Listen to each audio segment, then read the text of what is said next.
ದೇಶದ ಮೊದಲ ಹೈಡ್ರೋಜನ್ ಪವರ್ನ ರೈಲಿಗೆ ಪ್ರಧಾನಿ ಮೋದಿ ಚಾಲನೆ ಕೊಟ್ಟಿದ್ದಾರೆ. ಈ ರೈಲು ಹರಿಯಾಣದ ಜಿಂದ್ ಹಾಗೂ ಸೋನಿಪತ್ ನಡುವೆ 89 ಕಿಲೋಮೀಟರ್ ಸಂಚಾರ ನಡೆಸ್ತಾ ಇದೆ. ಜಿಂದ್ ರೈಲ್ವೆ ನಿಲ್ದಾಣದಲ್ಲಿ ಈ ರೈಲಿಗೆ ಪ್ರಧಾನಿ ಮೋದಿ ಹಸಿರು ನಿಶಾನೆ ತೋರಿದ್ದಾರೆ. ಈ ರೈಲನ್ನು ಭಾರತದಲ್ಲೇ ನಿರ್ಮಿಸಲಾಗಿದ್ದು ಮಾಲಿನ್ಯ ರಹಿತ ರೈಲ್ವೆ ಸಾರಿಗೆಯತ್ತ ಪ್ರಮುಖ ಹೆಜ್ಜೆಯಾಗಿದೆ. ಈ ರೈಲು ಜಗತ್ತಿನ ಅತಿ ಉದ್ದದ ಹಾಗೂ ಅತಿ ಹೆಚ್ಚು ಶಕ್ತಿಶಾಲಿ ಹೈಡ್ರೋಜನ್ ಪವರ್ ಪ್ಯಾಸೆಂಜರ್ ರೈಲ್ ಆಗಿದೆ. ಇದರಲ್ಲಿ 10 ಕೋಚ್ಗಳಿದ್ದು 2600 ಜನ ಏಕಕಾಲಕ್ಕೆ ಪ್ರಯಾಣಿಸಬಹುದಾಗಿದೆ. ಜಗತ್ತಿನ ಇತರೆ ಎಲ್ಲ ಹೈಡ್ರೋಜನ್ ರೈಲುಗಳು 2 ರಿಂದ 4 ಕೋಚ್ಗಳನ್ನು ಹೊಂದಿದ್ದು ಸಮೀಪದ ಪ್ರಯಾಣಕ್ಕಷ್ಟೇ ಬಳಕೆಯಾಗ್ತಿವೆ. ಭಾರತದ ಈ ಹೈಡ್ರೋಜನ್ ರೈಲು ಗಂಟೆಗೆ ಗರಿಷ್ಠ 110 ಕಿಲೋಮೀಟರ್ ವೇಗದಲ್ಲಿ ಸಾಗುವ ರೀತಿ ಡಿಸೈನ್ ಮಾಡಲಾಗಿದ್ದು ಸದ್ಯ ಗಂಟೆಗೆ 75 ಕಿಲೋಮೀಟರ್ ವೇಗದಲ್ಲಿ ಸಂಚರಿಸಲಿದೆ.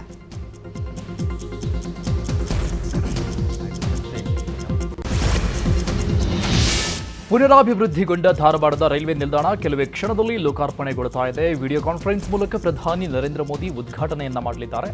ಅಮೃತ್ ಭಾರತ ಯೋಜನೆಯಡಿ ಧಾರವಾಡದ ಅಳ್ನಾವರ ರೈಲು ನಿಲ್ದಾಣವನ್ನು 17 ಕೋಟಿ ವೆಚ್ಚದಲ್ಲಿ ಅಭಿವೃದ್ಧಿಪಡಿಸಲಾಗಿದೆ. ಇನ್ನು ಕೊಪ್ಪಳದ ರೈಲು ನಿಲ್ದಾಣವನ್ನು ಅಮೃತ ಭಾರತ ಯೋಜನೆ ಅಡಿಯಲ್ಲಿ ಅಭಿವೃದ್ಧಿ ಮಾಡಲಾಗಿದೆ. 21 ಕೋಟಿ ವೆಚ್ಚದಲ್ಲಿ ರೈಲು ನಿಲ್ದಾಣ ಪುನರ್ ನಿರ್ಮಾಣಗೊಂಡಿದೆ. ಈ ರೈಲು ನಿಲ್ದಾಣಕ್ಕೂ ಕೆಲವೇ ಕ್ಷಣದಲ್ಲಿ ಲೋಕಾರ್ಪಣೆ ಆಗಲಿದೆ. ಜಿಬಿಎ ಚುನಾವಣೆ ವಿಚಾರವಾಗಿ ಇವತ್ತು ಸುಪ್ರೀಂ ಕೋರ್ಟ್ನ ತ್ರಿಸದಸ್ಯ ಪೀಠದಲ್ಲಿ ಅರ್ಜಿ ವಿಚಾರಣೆ ನಡೆದಿದೆ.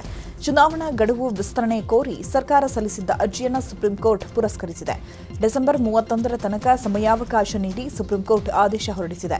ಅಲ್ಲದೆ ಇದು ಕೊನೆಯ ಅವಕಾಶ, ಮತ್ತೆ ಯಾವುದೇ ಅವಕಾಶ ನೀಡುವುದಿಲ್ಲ ಅಂತ ರಾಜ್ಯ ಸರ್ಕಾರಕ್ಕೆ ಸುಪ್ರೀಂ ಕೋರ್ಟ್ ಸೂಚನೆ ನೀಡಿದೆ.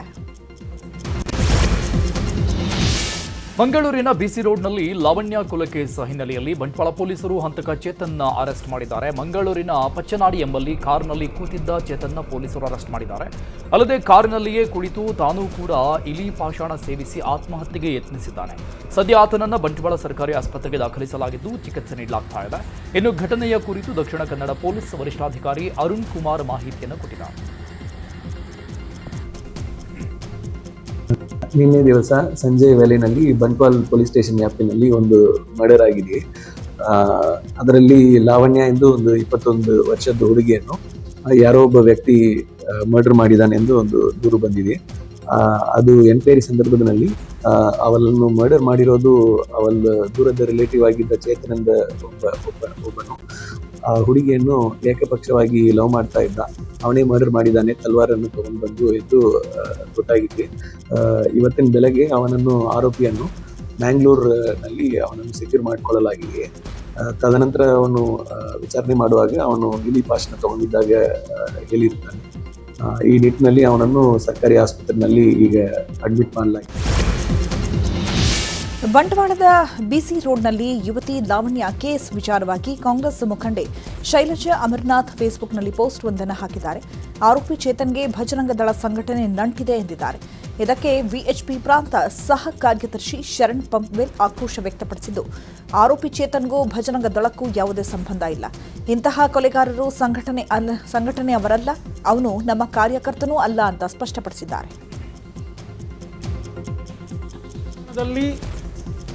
ಚೇತನ್ನ ಫೋಟೋವನ್ನು ಎಡಿಟ್ ಮಾಡಿ ಅದರಲ್ಲಿ ಬಜರಂಗ ದಳದ ಹೆಸರನ್ನ ಶಾಲ್ಗಳನ್ನು ಹಾಕಿ ಇವತ್ತು ಸಂಘಟನೆಯ ಹೆಸರನ್ನು ಕೆಡಿಸುವಂಥ ಪ್ರಯತ್ನ ಮಾಡ್ತಾ ಇದ್ದಾರೆ.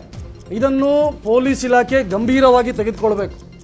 ಮತ್ತು ಯಾರ್ಯಾರು ಈ ರೀತಿ ಸಾಮಾಜಿಕ ಜಾಲತಾಣದಲ್ಲಿ ಸಮಾಜದಲ್ಲಿ ಅಶಾಂತಿಯನ್ನು ನಿರ್ಮಾಣ ಮಾಡುವಂಥ ಯಾರು ಪ್ರಯತ್ನವನ್ನು ಮಾಡ್ತಾ ಇದ್ದಾರೆ ಅವರ ವಿರುದ್ಧ ಕಠಿಣ ಕ್ರಮವನ್ನು ತೆಗೆದುಕೊಳ್ಬೇಕು ಅಂತೇಳಿ ನಾನು ಗೃಹ ಇಲಾಖೆಗೆ, ಪೊಲೀಸ್ ಇಲಾಖೆಗೆ ನಾನು ಈ ಸಂದರ್ಭದಲ್ಲಿ ಆಗ್ರಹವನ್ನು ಮಾಡ್ತಾ ಇದ್ದೀನಿ. ಶೈಲಜಾ ಅಮರನಾಥ್ ಅವರು ಇವತ್ತು ಸೋಷಿಯಲ್ ಮೀಡಿಯಾದಲ್ಲಿ ಹಾಕಿದ್ದಾರೆ ಅವನು ಬಜರಂಗ ದಳದ ಸಂಯೋಜಕ ಅಂತೇಳಿ. ಒಬ್ಬಳು ಕಾಂಗ್ರೆಸ್ನ ಪ್ರಮುಖರು ಅವಳು. ಯಾಕೆ ಅವಳ ಬಗ್ಗೆ ಕ್ರಮ ತೆಗೆದುಕೊಳ್ಳಲಿಲ್ಲ? ಹೇಳಿಕೆಗಳನ್ನು ಕೊಡ್ತಾ ಇದ್ದಾರೆ. ಅವರ ವಿರುದ್ಧ ಕ್ರಮವನ್ನು. ಬಂಟ್ವಾಳದ ಬಿಸಿ ರೋಡ್ನಲ್ಲಿ ಲಾವಣ್ಯ ಕೊಲೆ ಪ್ರಕರಣ ಸಂಬಂಧಪಟ್ಟಂಗೆ ಮಂಗಳೂರಿನ ದೇರಳಕಟ್ಟೆ ಖಾಸಗಿ ಆಸ್ಪತ್ರೆಯಲ್ಲಿ ಲಾವಣ್ಯ ಪೋಸ್ಟ್ ಮಾರ್ಟಮ್ ಮಾಡಲಾಗಿದೆ. ಆಸ್ಪತ್ರೆಯ ಶವಾಗಾರದಲ್ಲಿ ಪೋಸ್ಟ್ ಮಾರ್ಟಮ್ ಮಾಡಲಾಗಿದ್ದು ಮೃತದೇಹವನ್ನು ಲಾವಣ್ಯ ನಿವಾಸಕ್ಕೆ ಕುಟುಂಬಸ್ಥರು ಕೊಂಡೊಯ್ದಿದ್ದಾರೆ.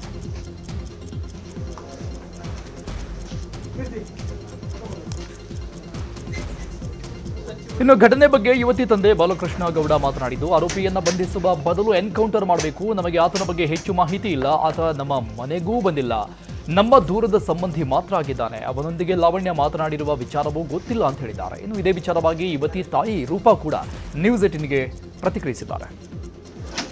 ಇವರು ಏನು ಮಾಡ್ತಿದ್ರು? ನರ್ಸಿಂಗ್ ಮಾಡಿ ಈಗ ಮೆಡಿಕಲಲ್ಲಿ ಕಲರ್.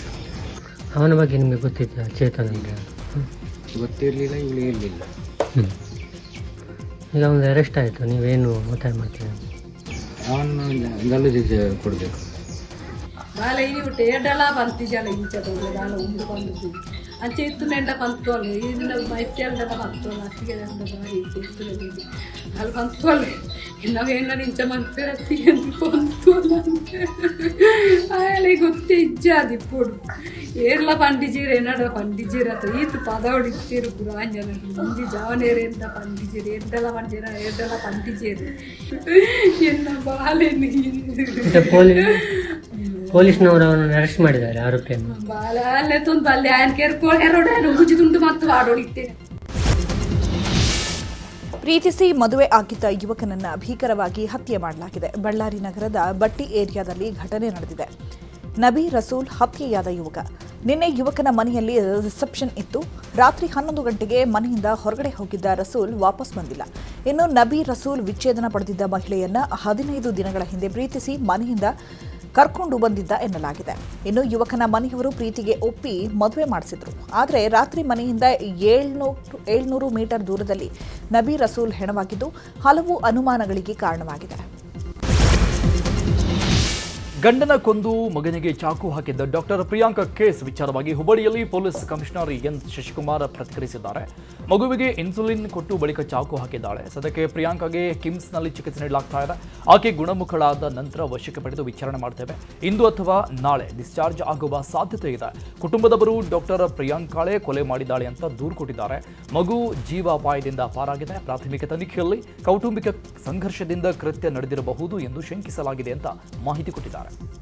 ಕುಟುಂಬ ಸದಸ್ಯರು ಅವನ ಹೆಂಡತಿ ಪ್ರಿಯಾ ಹೊನ್ನಾವರ್ ಅವರು ಈ ಒಂದು ಕೃತ್ಯ ಮಾಡಿದ್ದಾರೆ ಅಂತ ಕಂಪ್ಲೇಂಟ್ ಕೊಟ್ಟಿದ್ದರು. ಅದ್ರ ಜೊತೆಗೆ ಆ ಮಗು 8 ವರ್ಷದ ಮಗು ಇತ್ತು. ಆ ಮಗು ಕೂಡ ಚೆಸ್ಟ್ ಭಾಗದಲ್ಲಿ ಸ್ಟ್ಯಾಬ್ ಇಂಜುರೀಸ್ ಇದ್ದದ್ದು ನಮಗೆ ತಿಳಿದು ಬಂತು. ನಂತರ ನಿನ್ನೆ ಪೋಸ್ಟ್ ಮಾರ್ಟಮ್ ಮಾಡಿ ಬಾಡಿ ಹ್ಯಾಂಡ್ ಓವರ್ ಮಾಡಿದ್ದೀವಿ. ಇನ್ಸುಲಿನ್ ಇಂಜೆಕ್ಷನ್ಸ್ ಮಾಡಿಕೊಂಡು ಅವ್ರದ್ದು ಬ್ಲಡ್ ಶುಗರು ಭಾಳ ಕಡಿಮೆ, ಅಂದರೆ 20 to 30 ಕೌಂಟ್ಸ್ವರೆಗೂ ಬಂದಿತ್ತು ಅನ್ನೋದು. ಅದೇ ರೀತಿ ಆ ಮಗ ಏನಿದ್ದ 8 ವರ್ಷದವನು, ಅವನಿಗೂ ಕೂಡ ಇನ್ಸುಲಿನ್ ಇಂಜೆಕ್ಷನ್ಸ್ ಕೊಟ್ಟಿದ್ದ ಹಿನ್ನೆಲೆಯಲ್ಲಿ ಅವನದು ಕೂಡ ಶುಗರ್ ಲೆವೆಲ್ ತುಂಬ ಡಿಪ್ ಆಗಿತ್ತು. ಡಿಸ್ಚಾರ್ಜ್ ಆದಷ್ಟು ಬೇಗ ಮಾಡ್ತೀವಿ ಅಂತ ಹೇಳಿದ್ದಾರೆ. ನಿನ್ನೆಗೂ ಇವತ್ತಿಗೂ ಇಂಪ್ರೂವ್ಮೆಂಟ್ ಆಗಿದೆ. ಮೋಸ್ಟ್ಲಿ ಇವತ್ತು ಇಲ್ಲ ನಾಳೆ ಡಿಸ್ಚಾರ್ಜ್ ಮಾಡ್ಬೋದು. ಆದರೆ ಸಮಗ್ರ ಘಟನೆ ಯಾವ ರೀತಿ ನಡೀತು ಅನ್ನುವಂಥದ್ದನ್ನು ಪತ್ತೆ ಮಾಡಲಾಗುತ್ತೆ. ಚಲಿಸುತ್ತಿದ್ದ ವಾಹನದಲ್ಲಿ ಕಂಡಕ್ಟರ್ಗೆ ಹೃದಯಾಘಾತವಾಗಿ ಸಾವನ್ನಪ್ಪಿರುವ ಘಟನೆ ಹುಬ್ಬಳ್ಳಿಯಲ್ಲಿ ನಡೆದಿದೆ. ಅಯ್ಯಪ್ಪ ಬೆನ್ನೂರು ಮೃತ ಕಂಡಕ್ಟರ್ ಕೂಡಲ ಸಂಗಮದಿಂದ ಮಂಗಳೂರಿಗೆ ಹೋಗ್ತಾ ಇದ್ದ ವೇಳೆ ಹೃದಯಾಘಾತವಾಗಿದೆ. ಕೂಡಲೇ ಅವರನ್ನ ಕಿಮ್ಸ್ ಆಸ್ಪತ್ರೆಗೆ ಸಾಗಿಸಲು ಹೋಗ್ತಾ ಇದ್ದ ವೇಳೆ ಮಾರ್ಗ ಮಧ್ಯದಲ್ಲಿ ಸಾವನ್ನಪ್ಪಿದ್ದಾರೆ. ಸದ್ಯ ಅಯ್ಯಪ್ಪ ಅವರ ಶವವನ್ನು ಕಿಮ್ಸ್ ಶವಾಗಾರಕ್ಕೆ ರವಾನೆ ಮಾಡಲಾಗಿದೆ. ಬೆಂಗಳೂರಿನ ಶಂಕರಪುರದಲ್ಲಿ ಜಿಮ್ ಟ್ರೈನರ್ ಮಿಥಿಲ್ ಕಿಡ್ನಾಪ್ ಪ್ರಕರಣಕ್ಕೆ ಸಂಬಂಧಪಟ್ಟಂತೆ ಕಿಡ್ನಾಪ್ ಕೇಸ್ನಲ್ಲಿ ಕಾಂಗ್ರೆಸ್ನ ಯುವ ಮುಖಂಡ ನಮಿತ್ ಗೌಡ ಅಲಿಯಾಸ್ ಅಭಿಯನ್ನ ಬಂಧಿಸಲಾಗಿದೆ. ಹೆಬ್ಬಾಳ ಘಟಕ ಕೆಪಿಸಿಸಿ ಹಾಲಿ ಪ್ರಧಾನ ಕಾರ್ಯದರ್ಶಿಯಾಗಿರುವ ನಮಿತ್ ಗೌಡ ಅರೆಸ್ಟ್ ವೇಳೆ ಪ್ರಭಾವಿ ಸಚಿವರ ಹೆಸರು ಉಲ್ಲೇಖಿಸಿ ಪೊಲೀಸರಿಗೆ ಧಮಕಿ ಹಾಕಿದ್ದಾರೆ ಅಂತ ಆರೋಪಿಸಲಾಗಿದೆ. ನಾನು ಯಾರು ಗೊತ್ತಾ, ನಮ್ಮ ಬಾಸ್ ಯಾರು ಗೊತ್ತಾ ಅಂತ ಸಿಸಿಬಿ ಪೊಲೀಸರಿಗೆ ನಮಿತ್ ಗೌಡ ಆವಾಜ್ ಹಾಕಿದ್ದಾನೆ ಎನ್ನಲಾಗಿದೆ. ಸದ್ಯ ನಮಿತ್ನ ಬಂಧಿಸಿ ನ್ಯಾಯಾಂಗ ಬಂಧನಕ್ಕೆ ಒಪ್ಪಿಸಲಾಗಿದೆ. ಉಡುಪಿಯಲ್ಲಿ ಮಳೆ ಕೊರತೆ ಹಿನ್ನೆಲೆಯಲ್ಲಿ ಭತ್ತದ ಬೆಳೆ ಮೇಲೆ ಮಳೆ ಕೊರತೆ ಪರಿಣಾಮ ಬೀರಿದೆ. ಜಿಲ್ಲೆಯಾದ್ಯಂತ ಬಾವಿ, ಕೆರೆ, ಹಳ್ಳಗಳಲ್ಲಿ ನೀರಿನ ಮಟ್ಟ ಕುಸಿತವಾಗಿದೆ. ಹೀಗಾಗಿ ಕೃಷಿ ಚಟುವಟಿಕೆಗಳು ನಿಧಾನಗತಿಯಲ್ಲಿ ಆರಂಭ ಆಗಿದ್ದು, ಮಳೆ ಇಲ್ಲದ ಹಿನ್ನೆಲೆಯಲ್ಲಿ ಬಿತ್ತಿದ ಭತ್ತದ ಮೊಳಕೆ ಒಣಗುವ ಹಾಗೂ ಮರುಬಿತ್ತನೆ ಮಾಡುವ ಪರಿಸ್ಥಿತಿ ಎದುರಾಗುವ ಆತಂಕ ಈಗ ಶುರುವಾಗಿದೆ. ಉತ್ತರ ಕನ್ನಡ ಜಿಲ್ಲೆಯ ಅಂಕೋಲಾ ತಾಲೂಕಿನಲ್ಲಿ ಭಾರೀ ಮಳೆಯಾಗ್ತಾ ಇದೆ. ಕಳೆದ 10 ದಿನದ ಬಳಿಕ ಅಬ್ಬರದ ಮಳೆಯಾಗಿದೆ. ಮಳೆಯ ಹಿನ್ನೆಲೆ ಇವತ್ತು ಅಂಕೋಲಾ ತಾಲೂಕಿನ ಶಾಲೆಗಳಿಗೆ ಮತ್ತು ಅಂಗನವಾಡಿಗೆ ರಜೆ ಘೋಷಣೆ ಮಾಡಲಾಗಿದೆ. ಕೇವಲ ಅಂಕೋಲಾ ತಾಲೂಕಿನ ಶಾಲೆಗಳಿಗೆ ಮಾತ್ರ ರಜೆ ಘೋಷಣೆ ಮಾಡಲಾಗಿದೆ. ಉತ್ತರ ಕನ್ನಡ ಜಿಲ್ಲೆಯಲ್ಲಿ ಭಾರೀ ಮಳೆ ಹಿನ್ನೆಲೆ ಗೋಕರ್ಣ ತದಡಿ ರಸ್ತೆಯಲ್ಲಿ ಗುಡ್ಡ ಕುಸಿತ ಉಂಟಾಗಿ ಗೋಕರ್ಣ ತದಡಿ ಸಂಪರ್ಕ ಬಂದಾಗಿದೆ. ಹೀಗಾಗಿ ತದಡಿ ಗ್ರಾಮಕ್ಕೆ ತೆರಳೋಕೆ ಆಗದೆ ಜನರು ಪರದಾಡಿದ್ದಾರೆ. ಇನ್ನು ಘಟನಾ ಸ್ಥಳಕ್ಕೆ ಕಂದಾಯ ಇಲಾಖೆ ಅಧಿಕಾರಿಗಳು ಭೇಟಿ ಕೊಟ್ಟು ಪರಿಶೀಲಿಸಿದ್ದಾರೆ. ಸದ್ಯ ಸ್ಥಳದಲ್ಲಿ ಗುಡ್ಡದ ಮಣ್ಣು ತೆರವು ಕಾರ್ಯ ನಡೀತಾ ಇದೆ. ಮಂಗಳೂರು ಹೊರವಲಯದ ಸೂರತ್ಕಲ್ ಬಳಿ ಬೋಟ್ ಪಲ್ಟಿಯಾಗಿದೆ. ಮೀನುಗಾರಿಕೆಗೆ ತೆರಳಿದ್ದ ನಾಡದೋಣಿ ಮಗುಚಿದ್ದು ದೋಣಿಯಲ್ಲಿದ್ದ 6 ಮಂದಿ ಮೀನುಗಾರರನ್ನು ರಕ್ಷಣೆ ಮಾಡಲಾಗಿದೆ. ಆಂಧ್ರ ಮೂಲದ ಮೀನುಗಾರರಾಗಿದ್ದು ಸಮುದ್ರದ ಮೀನುಗಾರರು ಬಿದ್ದ ಕೂಡಲೇ ಸ್ಥಳೀಯ ಮೀನುಗಾರರು ಅಪಾಯದಲ್ಲಿದ್ದ ಮೀನುಗಾರರನ್ನು ರಕ್ಷಣೆ ಮಾಡಿದ್ದಾರೆ.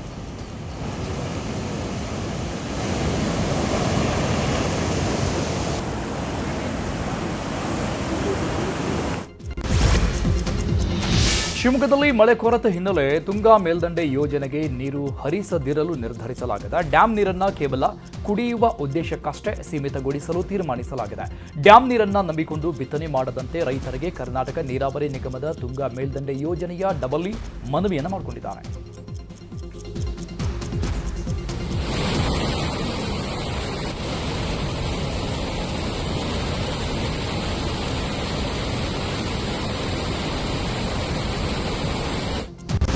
ಬಿಡದಿ ಟೌನ್ಶಿಪ್ ಖಂಡಿಸಿ ಬೆಂಗಳೂರಿನ ಫ್ರೀಡಂ ಪಾರ್ಕ್ನಲ್ಲಿ ಬಿಜೆಪಿ ಬೃಹತ್ ಪ್ರತಿಭಟನೆಯನ್ನ ಮಾಡ್ತಾ ಇದೆ. ಪ್ರತಿಭಟನೆಗೆ ಹಸಿರು ಶಾಲು ಹಾಕಿ ಬಿಜೆಪಿಗರು ಆಗಮಿಸಿದ್ದು, ಈ ವೇಳೆ ಪ್ರತಿಭಟನೆ ಉದ್ದೇಶಿಸಿ ಮಾತಾಡಿದ ವಿಪಕ್ಷ ನಾಯಕ ಅಶೋಕ್, ಇದು ಕಾಂಗ್ರೆಸ್ ಪಕ್ಷಕ್ಕೆ ಚಿನ್ನದ ಮೊಟ್ಟೆ ಇಡುವ ಯೋಜನೆಯಾಗಿದೆ.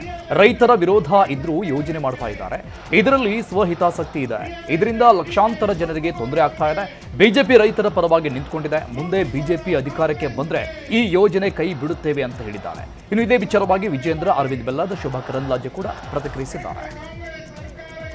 ಬಿಡದಿ ಪ್ರಾಜೆಕ್ಟ್ ಏನಿದೆ ಇದು ಕಾಂಗ್ರೆಸ್ ಪಾರ್ಟಿಗೆ ಚಿನ್ನದ ಮೊಟ್ಟೆಯನ್ನ ಇಡುವಂತ ಒಂದು ಪ್ರಾಜೆಕ್ಟ್.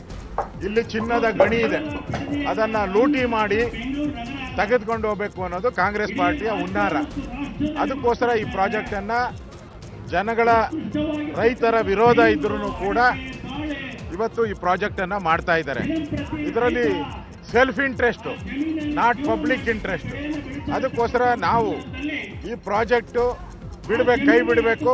ಇದು ರೈತ ವಿರೋಧಿ ಪ್ರಾಜೆಕ್ಟ್. ಇದು ಬಿಡದಿ ಟೌನ್ಶಿಪ್ಗೆ ನಿಮ್ಮ ಜಮೀನನ್ನ ಬಿಡ್ಕೊಡದೆ ಹೋದ್ರೆ ನಿಮಗೆ ಉಳಿಗಾಲ ಅನ್ನುವ ಬೆದರಿಕೆಯನ್ನು ಕೂಡ ಗುಂಡಾಗಳು ರೈತ ಕುಟುಂಬಗಳಿಗೆ ಮಾಡ್ತಾ ಇದ್ದಾರೆ. ಆದ್ರೆ ಏನ್ ಮಾಡ್ತೀರಿ? ಮನುಷ್ಯನಿಗೆ ದುರಾಸೆ ಬಂದ್ರೆ ಯಾವುದೂ ಕೂಡ ಸಾಕಾಗೋದಿಲ್ಲ. ಮುಖ್ಯಮಂತ್ರಿಗಳಾಗಿ 24 ಗಂಟೆಯಲ್ಲಿ ಅವ್ರು ಕೈ ಹಾಕಿರ್ತಕ್ಕಂಥ ಕಾರ್ಯಕ್ರಮಗಳೇನು? ಉತ್ತರ ಕರ್ನಾಟಕದ ರೈತರ ಸಮಸ್ಯೆಯನ್ನ ಬಗೆಹರಿಸ್ತೀನಿ ಅಂತಲ್ಲ, ಇದರಲ್ಲಿ ರಿಯಲ್ ಎಸ್ಟೇಟ್ ಆಸಕ್ತಿ ಒಂದು ಬಿಟ್ರೆ ಬೇರೆ ಏನು ಆಸಕ್ತಿ ಇದೆ ಅನ್ನೋದನ್ನ ರಾಜ್ಯದ ಜನರಿಗೆ ಇವತ್ತು ಮಾನ್ಯ ಮುಖ್ಯಮಂತ್ರಿಗಳು ಹೇಳಬೇಕಾಗ್ತದೆ. ಇವತ್ತು ದುಡ್ಡು ಹೊಡೆಯುವಂತ ಏಕೈಕ ಉದ್ದೇಶದಿಂದ ನಿಮ್ಮ ಲ್ಯಾಂಡ್ಗಳಿಗೆ ರೇಟ್ ಬರಲಿ ಅಂತ ಒಂದೇ ಒಂದು ಉದ್ದೇಶದಿಂದ ಇವತ್ತು ಟೌನ್ಶಿಪ್ ಮಾಡಿ ರೈತರ ಮನೆಗಳನ್ನ ಮುರಾಬಟ್ಟೆ ಮಾಡುವಂತ ಕೆಲಸ ನೀವು ಮಾಡ್ತಿರಲ್ಲ. ಈ ಶಾಪ ನಿಮಗೆ ಬಿಡುವುದಿಲ್ಲ ಶಿವಕುಮಾರ್ ಅವರೇ, ಈ ಶಾಪ ನಿಮಗೆ ಗ್ರೇಟರ್ ಬೆಂಗಳೂರು ಟೌನ್ಶಿಪ್ ಯಾರಿಗಾಗಿ?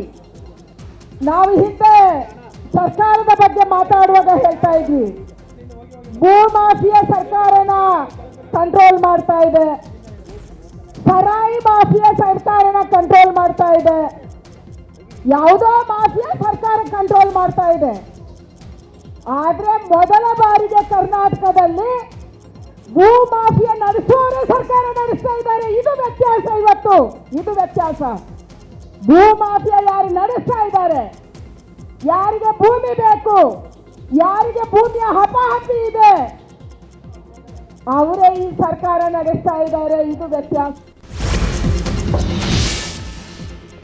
ಕೇಂದ್ರ ಸಚಿವ ಕುಮಾರಸ್ವಾಮಿ ಅವರನ್ನ ಆನೇಕಲ್ ಭಾಗದ ರೈತರು ಭೇಟಿಯಾಗಿದ್ದಾರೆ. ಸುಮಾರು 45 ನಿಮಿಷ ರೈತರೊಂದಿಗೆ ಕುಮಾರಸ್ವಾಮಿ ಚರ್ಚೆ ನಡೆಸಿದ್ದಾರೆ. ಸರ್ಜಾಪುರ ಹೋಬಳಿಯಲ್ಲಿ ಕೆಐಎಡಿಬಿ ಭೂ ಸ್ವಾಧೀನಕ್ಕೆ ರೈತರು ವಿರೋಧ ವ್ಯಕ್ತಪಡಿಸಿದ್ದಾರೆ. ಹೀಗಾಗಿ ಬೃಹತ್ ಪ್ರತಿಭಟನಾ ಸಮಾವೇಶಕ್ಕೆ ಪ್ಲಾನ್ ಮಾಡಿಕೊಂಡಿದ್ದಾರೆ. ಸಮಾವೇಶದ ದಿನಾಂಕ ನಿಗದಿ ಮಾಡಿ ಹೇಳುವಂತೆ ರೈತರಿಗೆ ಎಚ್ಡಿಕೆ ಸೂಚನೆ ಕೊಟ್ಟಿದ್ದು, ಬಿಡದಿ ಜೊತೆಗೆ ಈಗ ಸರ್ಜಾಪುರ ರೈತರ ಹೋರಾಟಕ್ಕೂ ಎಚ್ಡಿಕೆ ಸಾಥ್ ಕೊಟ್ಟಿದ್ದಾರೆ. ಬೆಸ್ಕಾಂ ಕಚೇರಿಗೆ ಬೀಗ ಜಡಿದು ರೈತರು ಪ್ರತಿಭಟನೆ ನಡೆಸಿರುವ ಘಟನೆ ಕೋಲಾರದ ಬಂಗಾರಪೇಟೆ ಬೆಸ್ಕಾಂ ಕಚೇರಿಯಲ್ಲಿ ನಡೆದಿದೆ. ಪ್ರತಿದಿನ ಕೃಷಿಗೆ 7 ಗಂಟೆ ವಿದ್ಯುತ್ ಪೂರೈಸುವ ಭರವಸೆ ನೀಡಿ ಈಗ 2 ಗಂಟೆ ವಿದ್ಯುತ್ ಪೂರೈಕೆ ಮಾಡ್ತಾ ಇದ್ದಾರೆ ಅಂತ ರೈತರು ಆರೋಪಿಸಿದ್ದಾರೆ.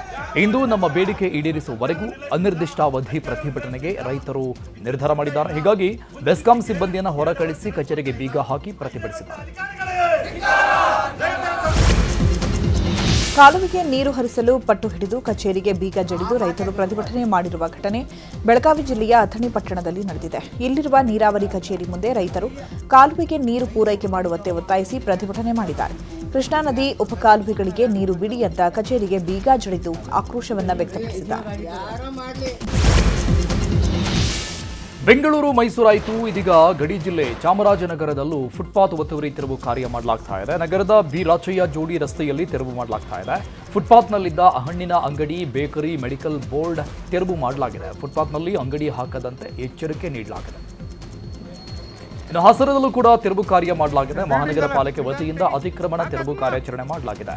ನಗರದ ಎಂಜಿ ರಸ್ತೆ ಸೇರಿದಂತೆ ಹಲವು ಕಡೆ ಇಂದು ಗೂಢ ಅಂಗಡಿ, ತಳ್ಳುಗಾಡಿಗಳನ್ನು ತೆರವು ಮಾಡಲಾಗಿದೆ. ಒಂಟಿ ಮಹಿಳೆಯರಿರುವ ಮನೆಗಳನ್ನೇ ಟಾರ್ಗೆಟ್ ಮಾಡಿ ಕಳ್ಳತನ ಮಾಡ್ತಾ ಇದ್ದ ಖದೀಮ ಸಾರ್ವಜನಿಕರ ಕೈಗೆ ಸಿಕ್ಕಿಬಿದ್ದಿದ್ದಾನೆ. ಧಾರವಾಡದ ಬಸವೇಶ್ವರ ನಗರದಲ್ಲಿ ಘಟನೆ ನಡೆದಿದೆ. ಕಳ್ಳನನ್ನ ಹಿಡಿದು ಸ್ಥಳೀಯರು ಕಂಬಕ್ಕೆ ಕಟ್ಟಿ ಥಳಿಸಿದ್ದಾರೆ. ಪ್ರಭೋನ್ ಬಿಸ್ವಾಸ್ ಬಂಧಿತ ವ್ಯಕ್ತಿಯಾಗಿದ್ದು, ಸ್ಥಳಕ್ಕೆ ವಿದ್ಯಾಗಿರಿ ಠಾಣೆ ಪೊಲೀಸರು ಆಗಮಿಸಿ ಆರೋಪಿಯನ್ನ ವಶಕ್ಕೆ ಪಡೆದುಕೊಂಡಿದ್ದಾರೆ.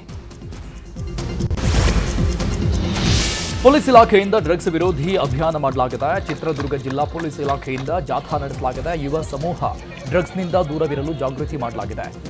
ಅಲ್ಲದೆ ಮಾದಕ ವಸ್ತು ಕುರಿತು ಮಾಹಿತಿ ನೀಡಲು ಸಾರ್ವಜನಿಕರಿಗೆ ಕರೆ ನೀಡಲಾಗಿದೆ. ಜಾಗೃತಿ ಜಾಥಾದಲ್ಲಿ ವಿವಿಧ ಶಾಲೆ ಕಾಲೇಜು ವಿದ್ಯಾರ್ಥಿಗಳು ಭಾಗಿಯಾಗಿದ್ದಾರೆ.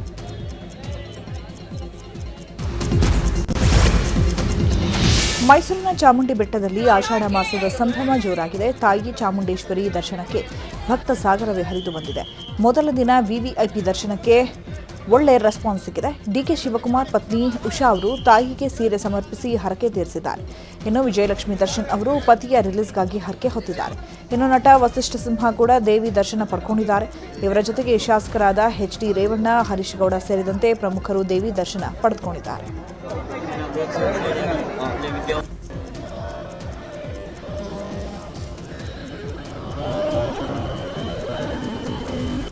ಸೊ ಎಲ್ರಿಗೂ ಒಳ್ಳೇದಾಗಲಿ. ತಾಯಿ ಚಾಮುಂಡೇಶ್ವರಿ ಆಶೀರ್ವಾದ ಎಲ್ಲರ ಮೇಲೂ ಇರಲಿ. So wish you the best. Take care.